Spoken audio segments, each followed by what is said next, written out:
انا النهارده هوريكم ازاي انا عملت مشروب لذيذ وحلو جدا وبطريقه سهله وباقل حاجه، والمكونات بتاعته موجوده في كل بيت. انا جبت موزه قطعتها بايدي كده في الخلاط، وحطيت عليها كوبايه لبن، وحطيت عليها معلقه عسل ابيض، وبعدين ضربتهم كويس جدا في الخلاط. وبعد كده كنت مجهزة الكوباية بتاعتي.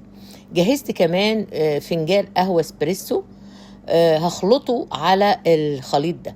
جبت الكوباية بتاعتي وحطيت فيها التلج، وحطيت فيها العصير الموز مع اللبن، وحطيت كمان فنجان الاسبريسو، وبعد كده حطيت ويب كريم من على الوش كأنه عصير جاهز.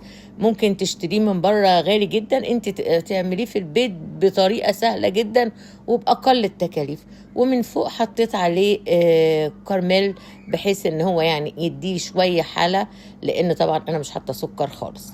لو انت بتشوف الفيديوهات بتاعتي يا ريت تشجعيني بلايك وشير، علشان نقدر نتواصل مع بعض وانزل لكم حاجات جديدة. جرب العصير ده وعلى ضمانتي، صدقيني حلو جدا، حسيت بالشبع.